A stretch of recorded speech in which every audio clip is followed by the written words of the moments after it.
Olá, obrigada.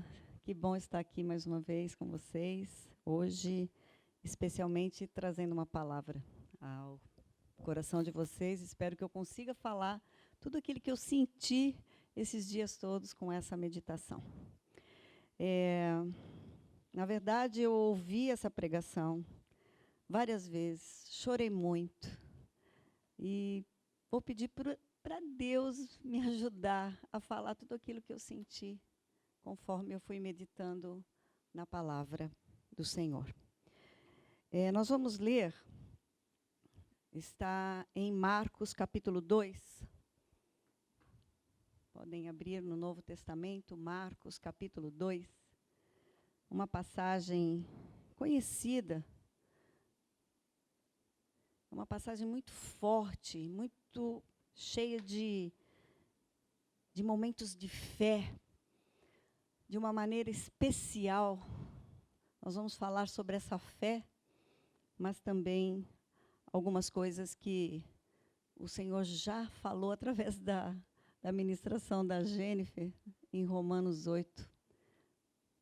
Faz parte dessa ministração hoje. E quando você falou, ardeu no meu coração, sentindo assim, Deus está confirmando essa palavra. Porque às vezes a gente tem preocupação de trazer uma palavra e pensar assim, será que foi só do meu coração? Será que era isso mesmo? Será que era isso que Deus queria que eu falasse, né? A gente tem sempre essa preocupação de estar aqui. Porque a gente é canal, mas a gente não se sente canal. Mas eu espero que Deus fale ao coração de vocês. Marcos capítulo 2, a partir do verso 1, diz assim: poucos dias depois, tendo Jesus entrado novamente em Cafarnaum, o povo ouviu falar que ele estava em casa. Então muita gente se reuniu ali, de forma que não havia lugar nem junto à porta. Havia uma aglomeração de gente, sabendo que Jesus estava ali na casa. Alguns acham que é na casa dele, outros acham que é na casa de Pedro. Então, a gente não sabe exatamente, mas havia ali uma aglomeração. E ele, Jesus, lhes pregava a palavra. Ele não falava de outra coisa senão a palavra. E é isso que a gente quer sempre falar, a palavra de Deus, porque é ela que tem poder. Nada do que a gente fala de nós mesmos tem tanta importância quanto quando nós estamos lendo, falando a palavra, porque Jesus é a palavra. Ele é o verbo que se fez carne. Ele é a palavra. Verso 3 diz assim: vieram alguns homens, trazendo um paralítico, carregado por 4 deles. Então, eram alguns. Vieram ver o que estava acontecendo. Mas 4 deles carregavam ele. Não podendo levá-los até Jesus, por causa da multidão que estava ali na porta, não conseguiam. Removeram parte da cobertura do lugar onde Jesus estava e, pela abertura do teto, baixaram a maca em que estava deitado o paralítico. Vendo a fé que eles, os amigos de Jesus, desse paralítico, tinham, Jesus disse ao paralítico: filho, filho. Que frase! Jesus chamando de filho.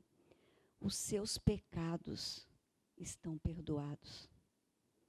Estavam sentados ali alguns mestres da lei, raciocinando em seu íntimo. Estava ali, que é isso que ele está falando aí? Meu Deus.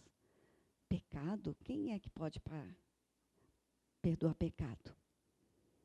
Eles estavam raciocinando em seu íntimo. Não estavam falando nada, não, mas estavam pensando. Por que esse homem fala desse jeito? Está blasfemando. Quem pode perdoar pecados a não ser somente Deus. Eles não viam Jesus como Deus. Eles não conseguiam enxergar ainda isso. Jesus era um homem, andava no meio deles. Jesus percebeu logo em seu espírito que era isso que eles estavam pensando, razoando, reclamando ali em seu pensamento. O que é isso que ele está falando aí? E lhes disse para a multidão: por que vocês estão remoendo essas coisas em seu coração? Por quê? Por que vocês estão pensando isso aí? Por que não presta sua atenção no que eu vou falar ou vou fazer? Por que vocês ficam remoendo, pensando coisas em seu coração? O que é mais fácil dizer a um paralítico? O que é mais fácil para mim fazer?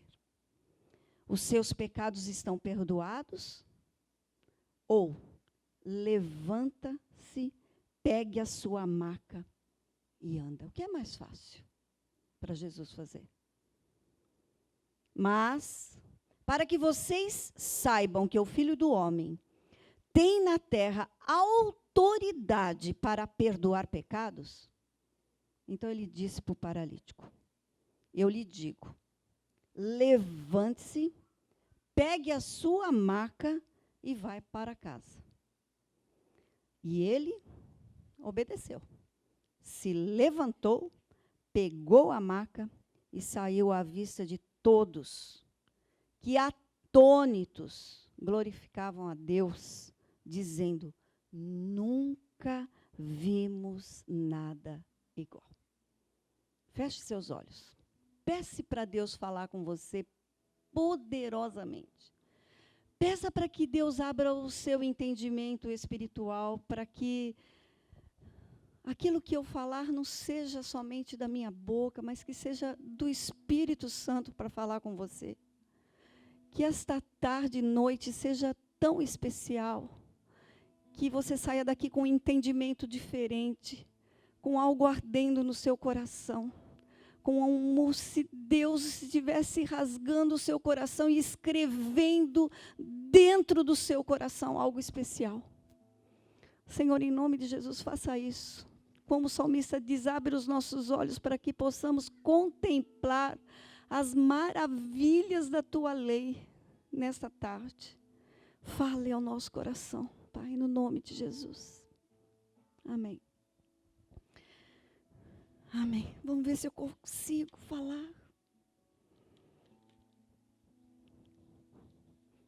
Jesus está num momento em que ele volta para a sua cidade. Ele tinha acabado de ser expulso de um lugar onde ele tinha feito o gadareno ser recuperado, transformado, e eles falaram: some daqui, some daqui. Ele teve que vir embora daquele lugar, e ele está voltando de Cafarnaum, voltando para Cafarnaum. E esse texto é muito rico. Eu já vi várias pregações a respeito desse texto. Ele é evangelístico, ele serve para fazer com que as pessoas aceitem Jesus. Então, é muito evangelístico, porque se você levar a pessoa para Jesus, Jesus falar com a pessoa, vai aceitar Jesus. Poderíamos falar sobre isso. Eu já vi pregações a respeito de amigos. Amigos, quem é amigo? Amigo é aquele que te leva para uma festa, que te leva para uma balada, que te leva para fazer um passeio legal. Esse é teu amigo? Te leva para coisas muito felizes? Isso é amigo? É amigo, pode ser que seja. Ou amigo é aquele que te ajuda a fazer um grande negócio. Então, também pode ser, esse cara é amigo. Mas amigo que é amigo é aquele que te leva para Jesus, que leva você a conhecer Jesus. Esse é o verdadeiro amigo. Você tem sido amigo das pessoas que estão ao seu redor?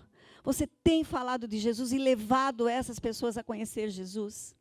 Você tem convidado essas pessoas para irem para a sua célula, que é tão maravilhosa, e que lá a gente come, bebe e respira Jesus e fala da palavra do Senhor ali naquele lugar?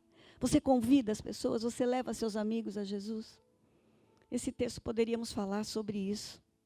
Esse texto também fala muito sobre fé. E uma fé crescente. Uma fé crescente, porque uma coisa é você falar da fé lá que você está orando no seu quarto e fala assim: ah, se eu levasse essa pessoa para Jesus, ela poderia ser curada. Então eu vou orar por essa pessoa. Senhor, cura essa pessoa. Nossa, ela é paralítica. Ou a gente vai a um hospital, quando a gente vai orar por uma pessoa, a pessoa já fica com aquela expectativa, né? Nossa, vai orar, será que vai ter cura?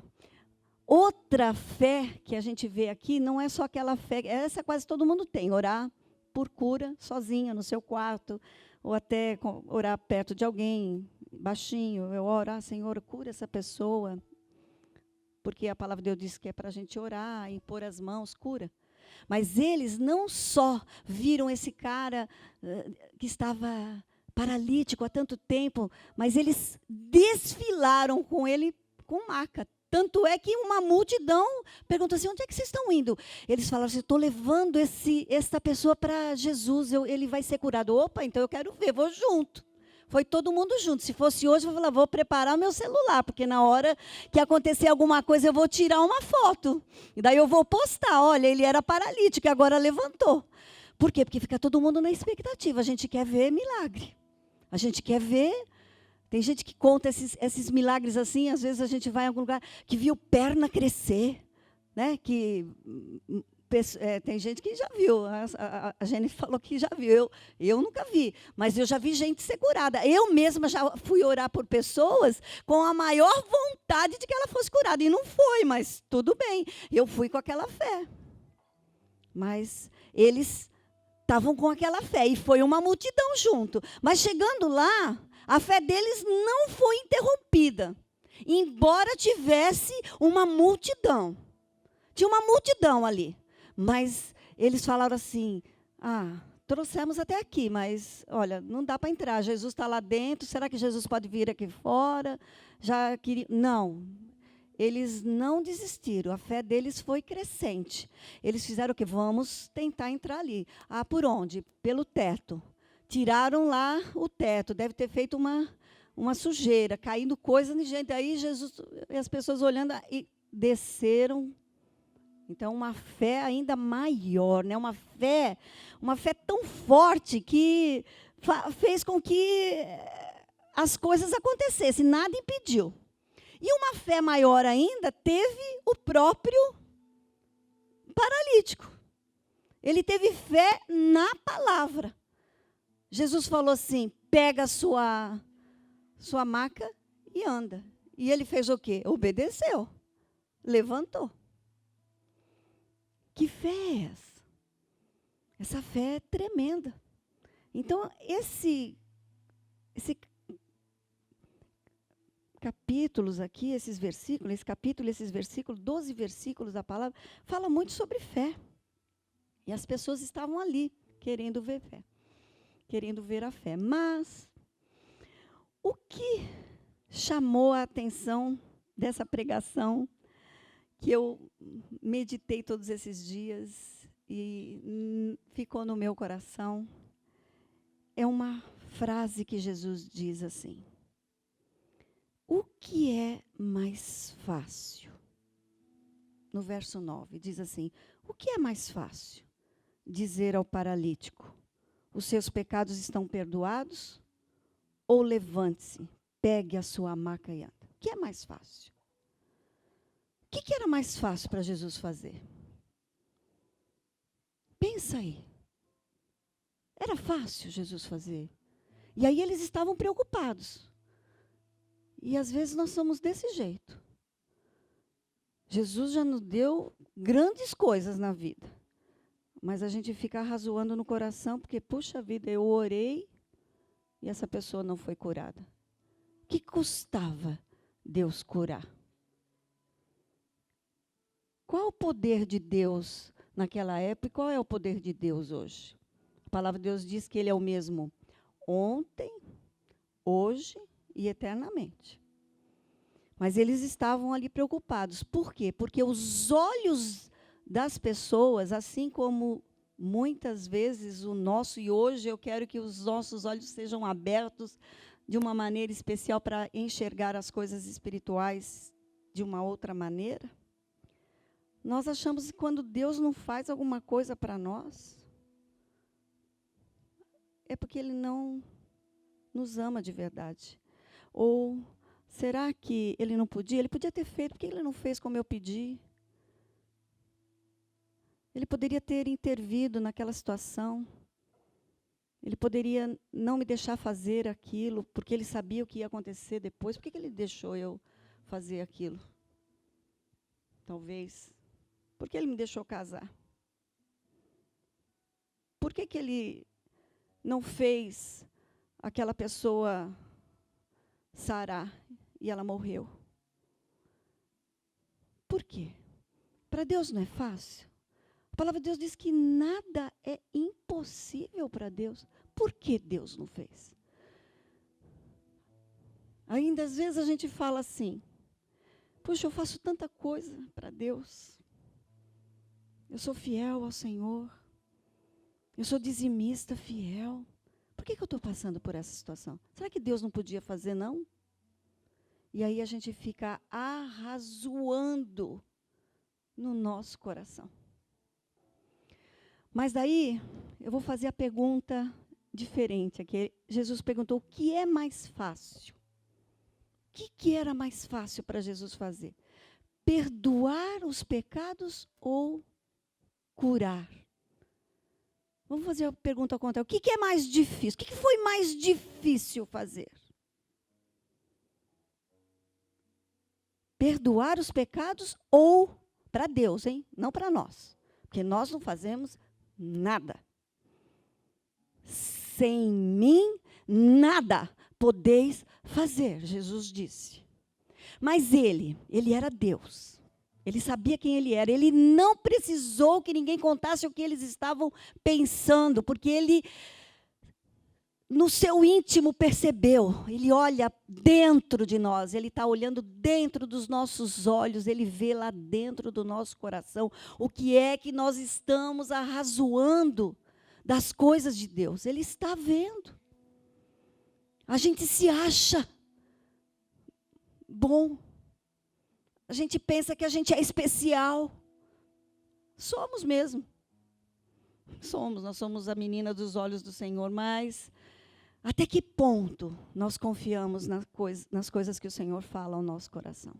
Mas daí, Jesus disse: o que é mais fácil para mim? O que me custa fazer? Eu posso cuspir no chão, pegar lodo e colocar um olho novo. Eu não gasto nada de mim, nenhum poder. Porque tudo foi feito através da minha palavra.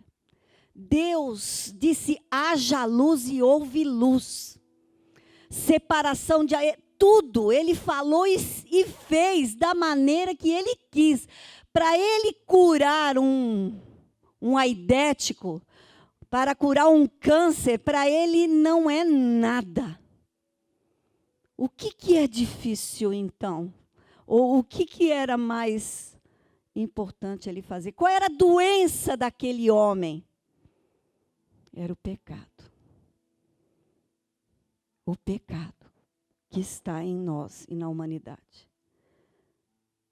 E para Ele perdoar pecados, Ele gastou todo o seu sangue na cruz. Todo o seu sangue foi vertido na cruz. Eu até perguntei para o meu genro, que é médico. Eu falei: é possível ter perdido todo o sangue de Jesus, que quando espetou ali a lança no lado direito dele, escorreu ainda sangue e água? Porque escorreu sangue e água, porque não tinha mais uma gota de sangue. E o pastor Eibe, outro dia, numa pregação, que eu já nem me lembro qual era, ele disse que todo o sangue de Jesus saiu do seu corpo e ficou ali na terra. Ele lavou a terra com o seu sangue. Então, o que era mais difícil? para Jesus naquele momento fazer? Curar o paralítico ou perdoar os pecados? Porque ninguém via o pecado daquele paralítico, via? Então vamos fazer uma outra comparação.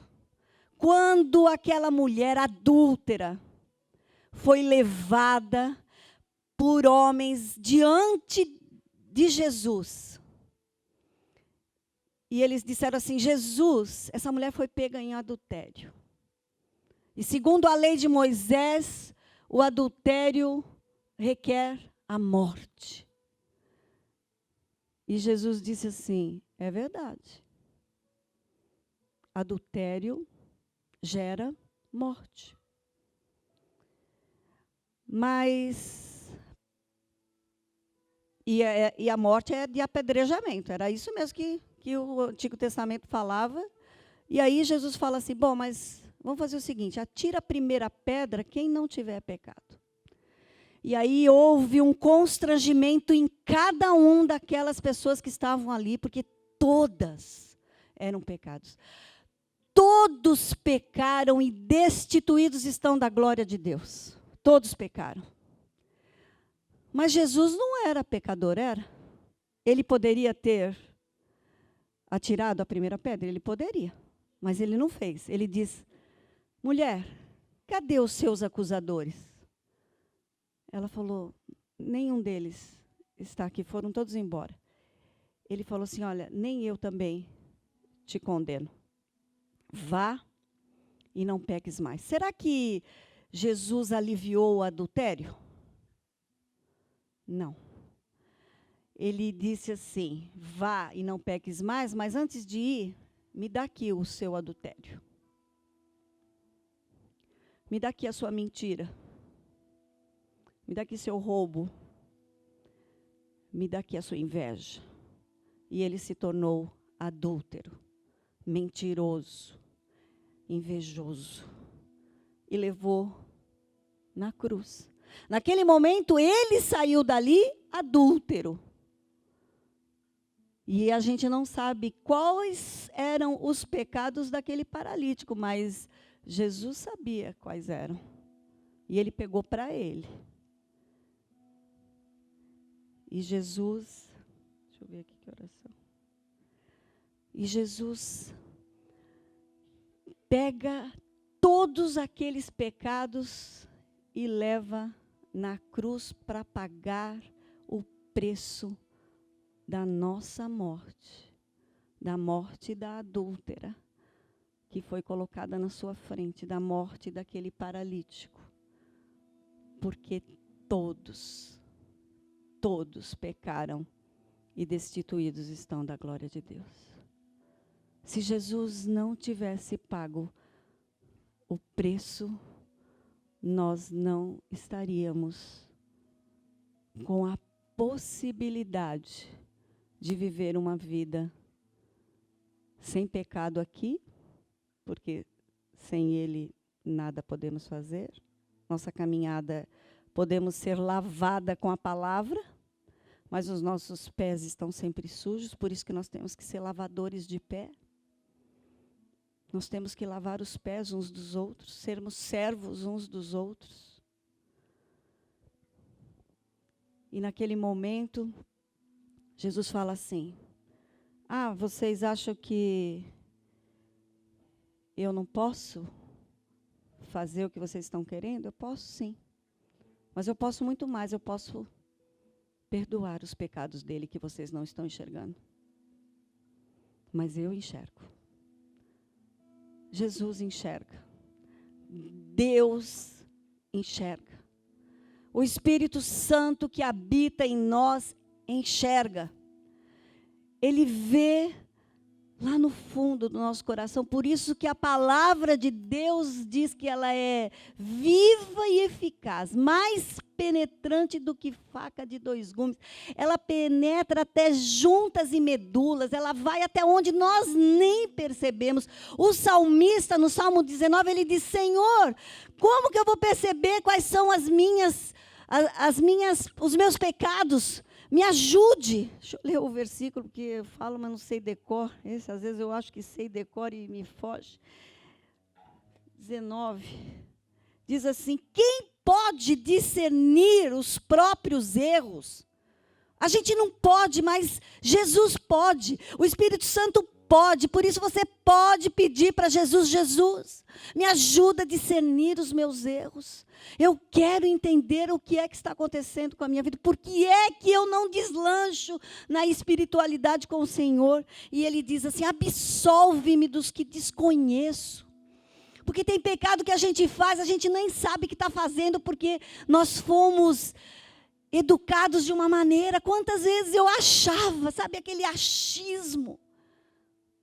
Mas nós temos que aprender na palavra. O que é pecado para Deus? O maior pecado da humanidade, em que o Espírito Santo veio para nos avisar, é um pecado. É o pecado de não crer em Jesus. E aquele paralítico foi curado, porque ele creu em Jesus. Jesus chamou ele de filho. Lá em João, capítulo 1, verso 12, a todos, nós somos criaturas. Nós somos criaturas, mas a todos quantos receberam, deu-lhes o direito de serem filhos.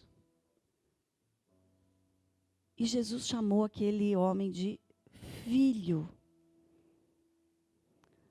Jesus se chamava filho do homem aqui na terra.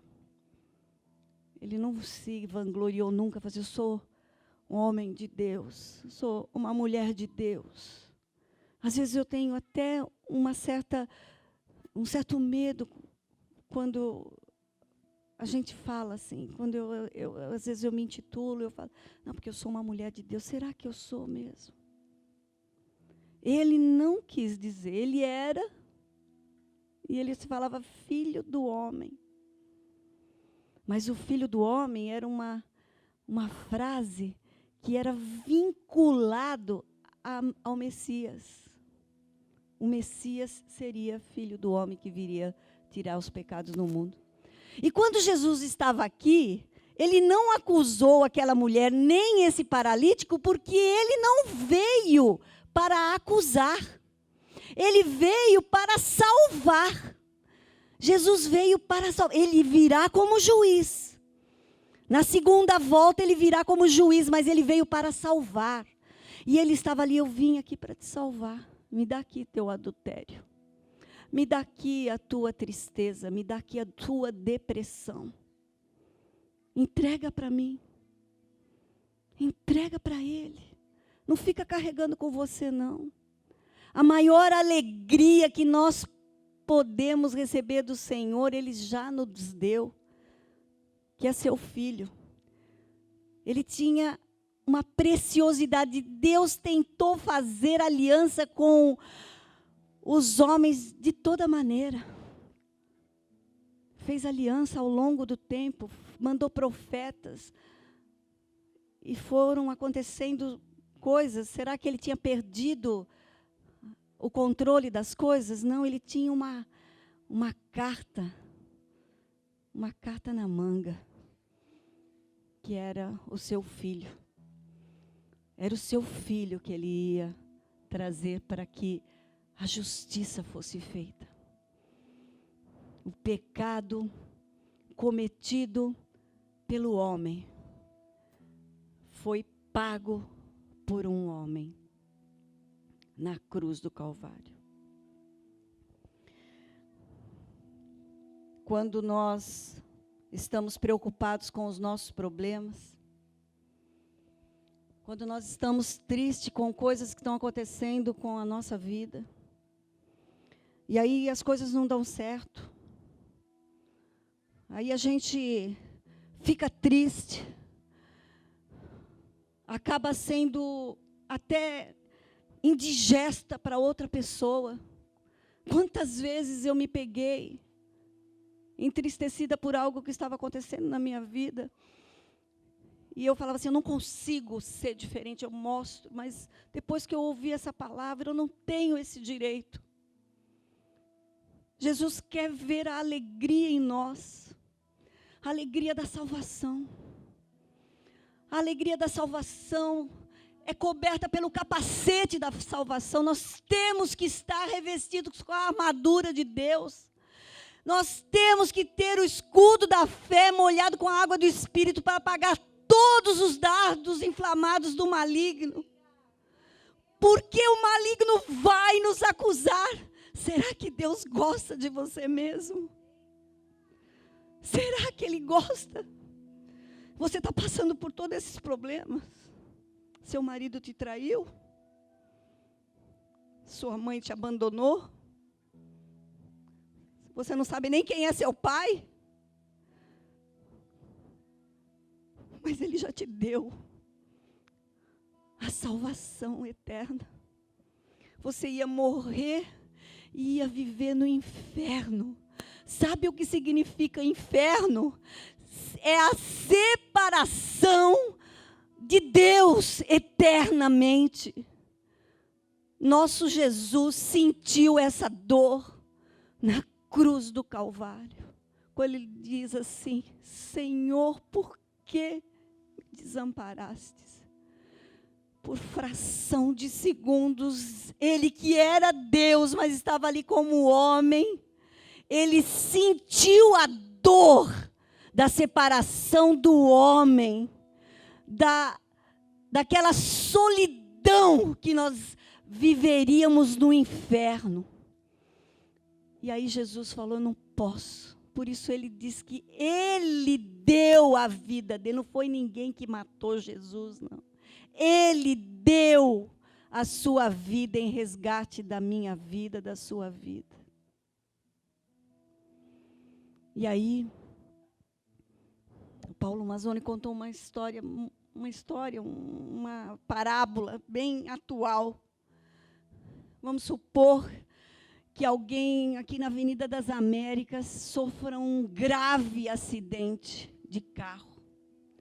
E naquele momento bate o carro, ele se machuca todo, mas espeta algo no seu corpo e ele está sangrando. Chegam os paramédicos, pegam ele, colocam na maca, levam ali para o Lourenço Jorge, sei lá. Levam ali, e aí a hora que ele está entrando, estão pedindo, abre as portas, vamos levar ele hemorragia interna, sangue vertendo, ele vai morrer, precisa ser operado imediatamente. O problema dessa pessoa é isso, ele está morrendo, mas chega alguém e pergunta assim, mas o que aconteceu? Foi um acidente. Que acidente? Bateu com o carro, o que aconteceu? Ele foi perfurado, o seu baço aqui, ele está sangrando, e bateu aqui a cabeça, quebrou o pé também. Ah, então, quebrou o pé? Então vamos lá, vamos tirar uma radiografia do pé dele, vamos engessar o pé dele. Mas, meu Deus, ele está sangrando. Não, coitadinho, quebrou o pé. Como é que ele vai poder depois andar? É esta a comparação que Jesus falou assim, ele está morto por causa dos pecados e vocês estão preocupados em que ele sare de uma paralisia. A paralisia ele vai curar depois que você tiver o seu pecado, aquele sangue estancado por uma cirurgia feita por Deus na sua vida. Essa cirurgia é arrancar de você e de mim todos os pecados e Ele levar na cruz. Depois Ele pode consertar o seu pé, mas às vezes Ele pode não querer consertar o seu pé. Vai ensinar você a andar de muleta para poder dar testemunho da sua transformação. Antes eu tinha um pé assim, porque Jacó, ele saiu mancando. Ninguém que vai à presença do Senhor sai da mesma maneira. Você sai transformado. Aí você desfila com a sua maca. Você desfila com a maneira como você era. Eu não perdoava o meu pai, mas agora eu aceitei Jesus e eu perdoo. Nós vimos ali a menininha, uma menininha das crianças. A minha mãe me desamparou quando eu era pequena, me deixou com o meu pai. Eu tinha uma mágoa da minha mãe. Mas lá no Vida Vitoriosa, ela teve um encontro com Deus. E o que ela falou ali na hora? Eu perdoo minha mãe. Deus já nos deu tudo. Deus nos deu a vida eterna com Ele.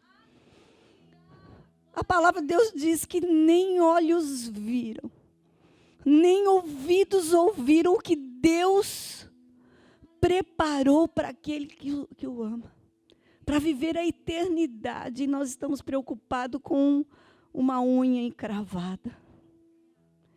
Uma tristeza porque não fui promovido. Eu acho que Deus nem me ama mesmo. Uma preocupação porque eu bati com o meu carro. E aí eu não vou nem mais na célula por causa disso. Eu não vou nem mais falar de Jesus, porque Jesus não me ama mesmo. E aí você murmura contra Deus. Você fica arrazoando no seu coração. Mas hoje Deus está aqui para curar a maior doença da humanidade, que é o pecado. E nós temos que receber esse pecado, assumir esse pecado e entregar para Deus. Porque só Ele pode sarar a nossa alma. As outras coisas depois Ele vai fazer. As outras coisas Ele vai fazer. A palavra de Deus diz que sem fé é impossível agradar a Deus. Você precisa ter a fé que agrade a Deus. A fé que te leva diante de Deus.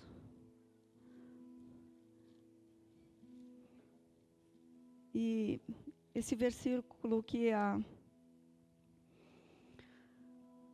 Jennifer ministrando aqui em Romanos 8, ele diz assim, a partir do verso 31, que diremos, pois, diante dessas coisas? Se Deus é por nós, quem será contra nós? Quem será? O diabo? O diabo pode ser. Ele é mentiroso, ele é pai da mentira, ele veio para roubar, matar e destruir, roubar a tua fé, destruir teu casamento, destruir tua alegria. Aquele que não poupou seu próprio filho, mas o entregou por todos nós, como não nos dará juntamente com ele e de graça todas as coisas? Ele está tirando alguma coisa aqui? Não, ele está dizendo todas as coisas.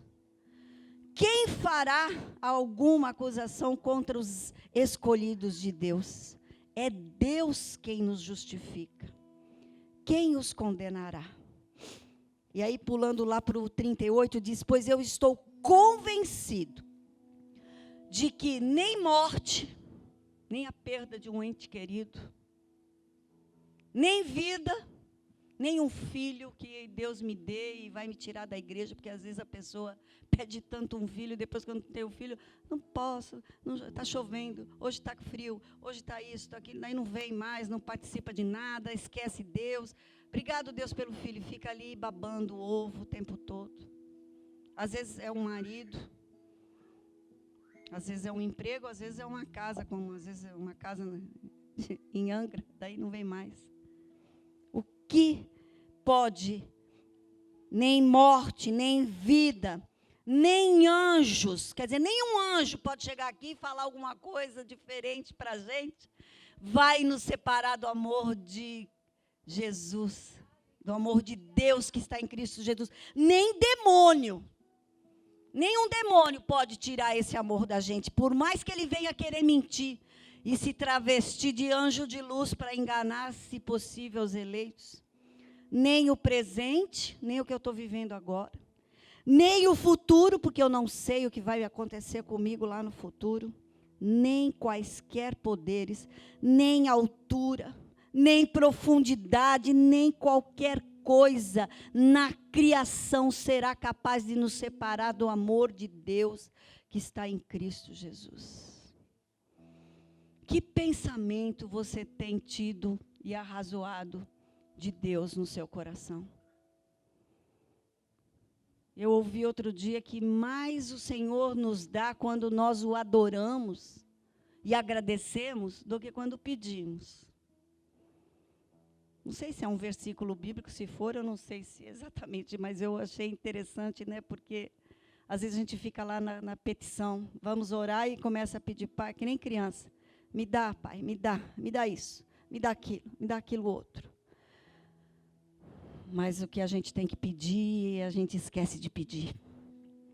O que a gente tem que falar para Deus, a gente às vezes não percebe. Mas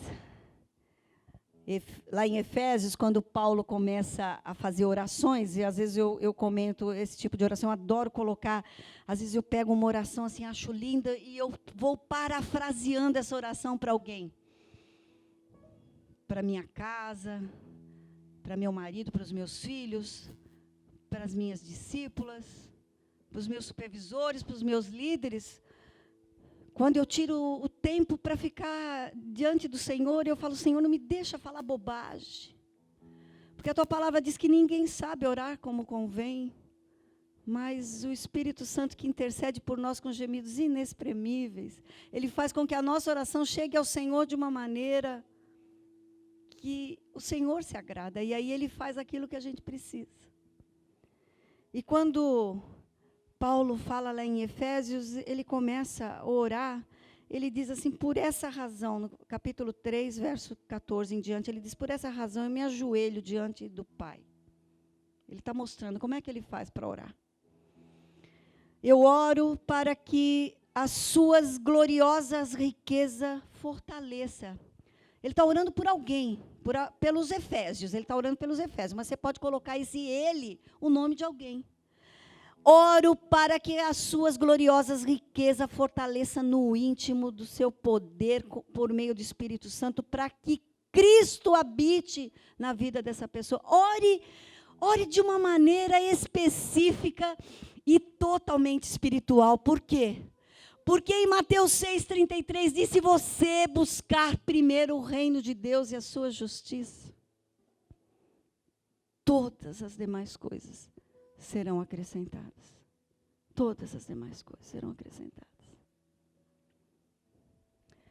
Jesus tem um olhar para nós de misericórdia. Ele conhece a nossa pequenez. Ele sabe que nós somos frágeis. Ele sabe que nós somos pecadores e que vivemos num mundo que jaz no maligno. Mas Ele quer fazer em nós e através de nós algo especial. Não deixe que o Espírito Santo não te use. Desfile por aí com a sua marca. Obedeça a palavra de Deus. Se você tinha vício, agora você não tem mais o vício. Conte o que Deus fez na sua vida. Se você tinha tristeza, entrega para Ele a sua tristeza. Viva a alegria do Senhor. Quando Deus olha para nós e nos vê alegre, Ele se alegra conosco. E aí a alegria dele é a nossa força. Qual música você vai cantar? Eu gostaria que você fechasse os seus olhos. Pedisse para o Senhor olhar para dentro de você e te mostrar, tem alguma coisa, Senhor, que eu estou arrazoando no meu coração que impede o Senhor de agir mais em mim? Tem alguma coisa que impede que o Senhor queira me usar e eu não estou deixando ser usada pelo Senhor? Fale com Deus. Não espere que ninguém faça isso. Você é filho. Filho é que pede para o pai aquilo que necessita. Peça ao pai agora. Mas se existir alguém aqui nesta tarde que não se sente filho, porque não entendeu que tinha que ser filho, era só uma criatura, não tinha entendido ainda. Porque a palavra de Deus diz que se você crê no seu coração e confessar com a sua boca que Jesus Cristo é Senhor, você será salvo por Ele, porque Ele está aqui para te salvar. Tem alguém que gostaria de fazer essa oração comigo? Feche seus olhos, repita essa oração. Senhor Jesus, eu entrego a minha vida ao Senhor nesta tarde. Eu sei que o Senhor morreu na cruz para me perdoar de todos os pecados, os que eu conheço e os que eu nem conheço. Mas o Senhor conhece. Por isso, Senhor, eu entrego a minha vida nas tuas mãos, porque eu quero ser chamada por ti de filho, de filha. E tudo seja para a glória do seu nome. No nome de Jesus. Tem alguém que fez essa oração hoje? Levante sua mão. Um dia todos nós tivemos que fazer isso. E um dia todas nós, e todos nós que já fizemos isso, estaremos vivendo. Pode subir também, filhinha, sobe. Nós vamos estar junto com o Pai, ouvindo Ele dizer: vinde bendito do meu Pai, para tudo aquilo que Ele preparou para nós. Que, como eu já disse hoje, nem olhos viram, nem ouvidos ouviram, nem jamais penetrou.